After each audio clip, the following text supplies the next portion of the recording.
So what's up, lawyers and miscellaneous humans? Did you ever accidentally crush a spider that was maybe a little bit too big? Excuse me, I apologize so much. A spider that was maybe a little bit too big for your foot, and by the time you got done crushing him, you're like, well, so if you're familiar, there's something called a camel spider, alright? And my buddy, Melvin, he was in the U.S. Army, and he was out deployed in Afghanistan. He had this video that he showed me of himself crushing one of these spiders. It was the grossest thing I ever saw. And they tell me that these aren't actually spiders, the same way that daddy longlegs aren't really spiders. They're actually something called harvestmen. To me, you know, any sort of crazy animal that has 8 legs and 2 body segments and 8 eyes and fangs, that is a spider, and I will fight you if you say different, because spiders are gross, they're not real, they're not human, and they deserve to be genocide. Genocided, or something. I'm sorry, genocide, does that only apply to humans? I don't know. If it does, I apologize, because genocide is wrong unless you're killing crazy animals that have 8 legs, that are gross and disgusting, and frankly don't deserve to be alive. And that's my opinion. And I know other people might have different opinions. I certainly don't blame you if you do. I would never suggest that I kill any, like it's me who's doing it. That any particular, like, race of humans or colors of humans or anything be killed off, because I think all humans are created equal. I think we're all shitty and we're all bad and we all destroy the environment and just make it a wholly unwholesome place to live. Really, I do. And when radioactive iodine gets released into the ocean from Fukushima and Nagasaki and whatever else happened, I think maybe it's time that we step back and take a look at what we're doing to the environment. Maybe it's not so good. We gotta get crushed by ice, get killed by seals, or whatever it is that we need to do. Frankly, I think everybody should just, Now, I'm not one of those crazy environmental nut jobs. I would never hug a tree. I think trees are gross. They're covered in sap and honey and whatever else. There's bees, there's fire ants. They all hang out on the tree. That's disgusting. I would never touch such a crazy animal like that. But if we can at least, you know, make a place for the trees to live and grow and prosper without destroying their habitat, I guess. Ugh, I keep saying these things and they all sound crazy and hippie, and you know what? I would never smoke a joint because I'm not a hippie. I would never go to Woodstock or play a guitar made out of wood.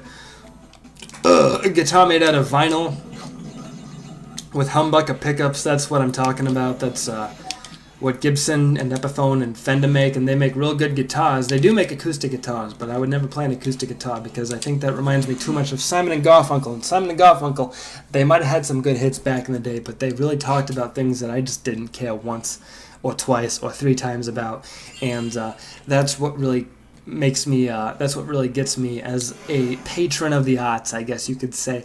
I don't like songs that patronize me and make me feel bad into doing things like what Green Day's been doing. They've been singing songs about the war in Afghanistan and the war in Syria and the war in Iraq and whatever war we're doing that's not part of the official war on terror, where we're just invading countries for no reason because of reasons that we made up. And that's fine. That's totally okay with me, because I think war is great. I think we got to support the troops. We got to make sure they got jobs. You know, people enlist in the U.S. Army, and they're not really guaranteed jobs. So if we can go to war, then that creates a lot of jobs for those soldiers, and we got to respect that. We got to make sure that they have their rights read to them out loud before they join the Army. Otherwise, they'll just kind of be floating around in limbo, trying to wait until something cool comes along that they can pull out the guns to. That might sound like the most horrible thing that anybody's ever said. Listening back to that, I might want to reject what I just said there. I think that, okay, so here's the thing. I think that war is fine as long as it serves a definitive purpose. And I don't know if the war on terror does deserve a definitive purpose. I think we sent some anthrax out to some people who didn't deserve it. That happened recently. I'm not going to point any fingers or anything. I just want you to know that it was an accident. What happened there in North Korea and South Korea and Japan and 9 states in the U.S. got some of the blunt end of this situation. And I can't say that I agree with what happened, but I don't necessarily think that it was a bad thing. Okay, I'm going to just step right off of this topic. I'm stepping on all sorts of toes. If I'm stepping on your toes, please put your shoes back on. What are you doing taking your shoes off inside of a stranger's house? I never told you could do that. My floor is dirty. If you didn't see, there's cigarette butts all over the place and ash. If you don't want to get your socks dirty, then I recommend that you leave on your Birkenstocks, because if you don't, you're going to get tracking all that over the rest of the house where I'm not smoking. I only smoke in this one room, the den. Now, the den might be covered in soot and ash, but I'm fine with that. I don't want soot and ash in the kitchen. So if you're taking off your shoes or whatever, you're going to be getting that on your socks, tracking it all over the house. I just don't want that. I don't want that in my house. You wouldn't want that in your house, I'm sure, to have soot and ash in the kitchen, right? That's a little too much if you ask me. So what you got to do is you got to put your shoes back on, those Birkenstocks or sandals or whatever those fucking things are, Crocs, I don't know what they're called, but they're not normal human shoes like I wear.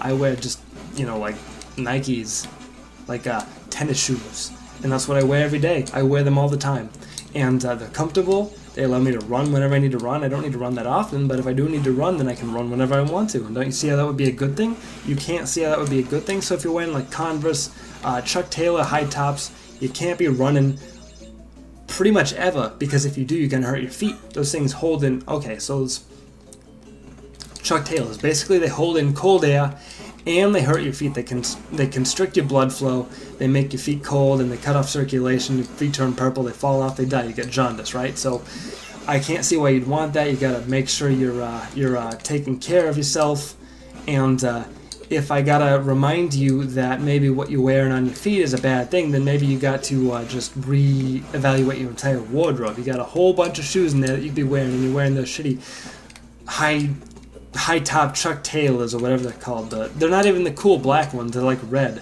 Who wears red Chuck Taylors that are that tall? Those are the most attention-grabbing shoes I ever saw. You might as well be wearing yellow jeans like that singer of that band Paramore. She's wearing yellow jeans all the time. I saw her at Warped Tour 2008. A couple years ago. That was like 6, 7, 8, 9, 10 years ago. A long time ago. Longer than it should have been. Longer than I think I've been alive. I've been around for a very long time.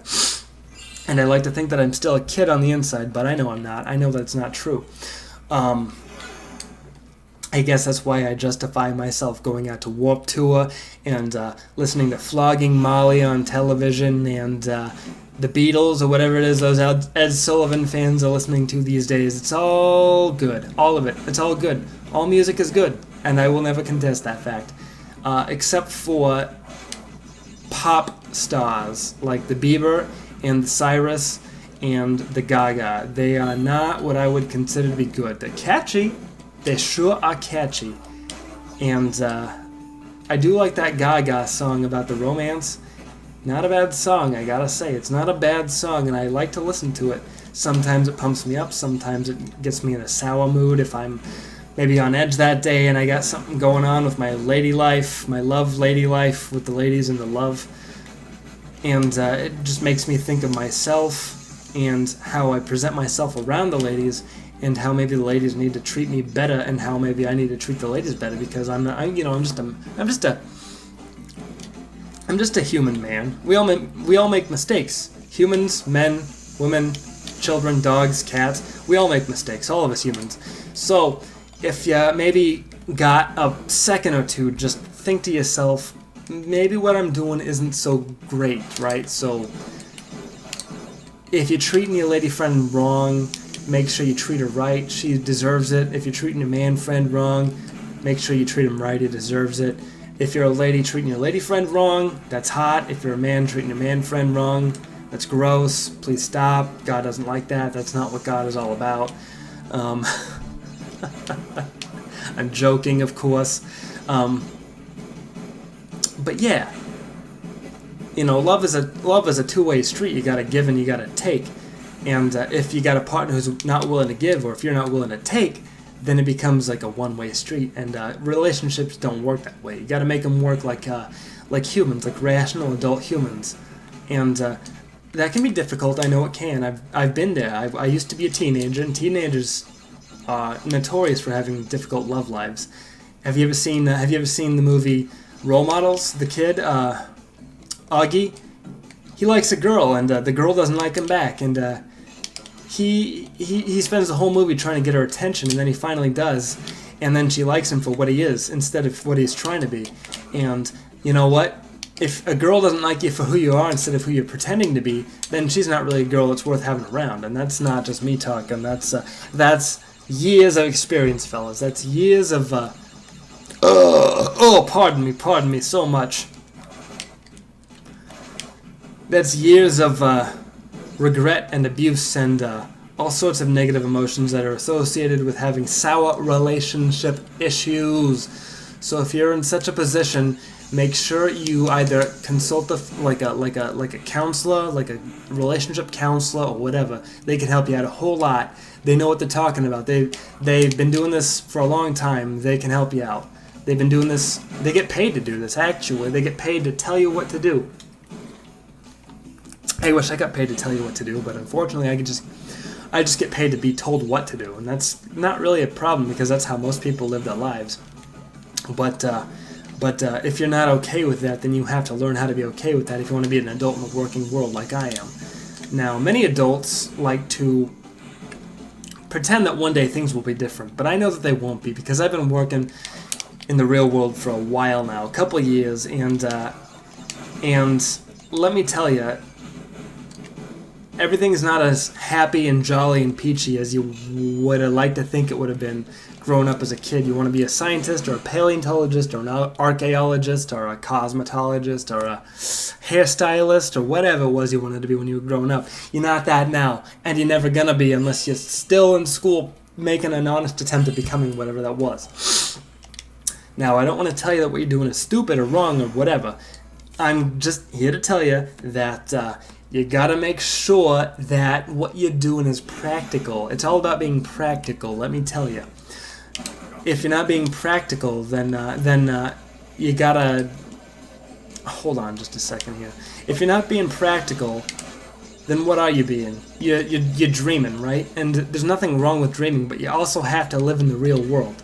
You gotta live in the here and the now, and you gotta watch Paul Rudd movies on Netflix because he's a real funny actor and he knows exactly what he's talking about. You gotta make sure that you're given an honest attempt at school. Now, let me tell you what, I went to school for several years, like 5 years, and I graduated with a 2 years associate's degree only because I couldn't pass Calculus 2. It was a hard class for me. There was a lot going on in that class, and I just didn't understand the integrals and the reverse integrals or whatever they were called. I don't remember because even I was bad at that class. So if you're looking to become a computer engineer, if you're like 16 and you're like, well, I can learn Java and C++ and C# and I can make games for the Xbox Live Arcade, maybe you should rethink what you're doing because maybe you're not as smart as you think you are. No, I'm kidding. You gotta follow your dreams, pal, boy, chick. Mushigana? Is that a word? That's a Jew word. That's a word that the Jews use. So, you gotta follow your dreams. I'm here to tell you that. I can tell you that much, that following your dreams is important. If you don't follow your dreams, what are you doing, right? You're just wandering around aimlessly in life. Pardon me, I apologize so much. It keeps coming. So you gotta just follow your dreams, be a happy camper, be a nice guy. Not too nice though, because girls don't like that. Girls like to be walked all over. And ladies, you could deny that that's not true, but you know that that's true. You know that you like to be manipulated and whatever. Or exploded by rolling barrels, whatever it is that you ladies like. I'm not here to pass judgment, gals. All I'm here to do is tell you that I got the crystal and I'm gonna beat the level. So don't worry about me dying a whole bunch because I'm not gonna be in here for much longer. So, if you want to be cool like me, you gotta remember two things. Follow your dreams and own your own car. If you don't own your own car, you can never get anywhere, and you gotta make payments all the time. You're never gonna have any money to go out with your friends and hang out. You're never gonna be able to do that. You won't even have friends if you keep ditching them to go work at your job where you're putting boxes up on shelves all night. That's what I do, friends. So please don't hate me. That's what I do all the time. That's my life. That's my job now. And I apologize so much for not being able to hang out with you guys so very much. But that's what I have to do. That's what I have to do to make a living. I have very little to my name right now because I spend a lot of my money on miscellaneous electronics and equipment like Yeti Blue microphones or HD Logitech webcams and keyboards that come with mouses. And is it mouse or is it mouses when you're talking about the computer device? I know it's mice when you're talking about the human animal, but when you're talking about the computer device, I'm not sure what I don't know what you'd call it. I don't know. It never came up in conversation. I've never had to say it out loud. It sounds weird when I call it mouses, but I'm not too upset about it, so I'm just going to let it slide right off my shoulder. I've got two shoulders, and one of them's always there for sliding. So, yeah. That's right, ladies and gentlemen. The one gentleman. Okay, so I'm going to go up here on the Reese's Pieces real quick. The Reese's Peanut Butter Cup real quick. And I'm going to... What am I doing? What am I going to do here? Ooh, Geico. Okay, so we're going to... Oh, he's spinning all around. This is weird. Okay, so... Guess we're just doing that. That's real easy. You know, they don't make these boss fights as hard as they used to. Back in 1996, these boss fights used to be super hard, but they don't make them hard anymore in 2015. They don't make these games hard like they used to make them back in 2006 and 2007 and 2005. Back when I used to be a little boy chick. So, these Komodo men, they're called Komodo brothers, they look a lot like Don Bluth characters. It's kind of gross and unbecoming, actually. You know, I never really liked Don Bluth much as an animator. I thought he had some good hits like The Land Before Time and The Brave Little Toaster, the first one, of course, and The Troll in Central Park, and he probably did Weird Back, but I'm not really sure. Regardless of Bluth, I think we're going to have to call that a day. So, yeah. Have a fun day, little boy chicks and mushiganas. And I'll see you later. Mwah!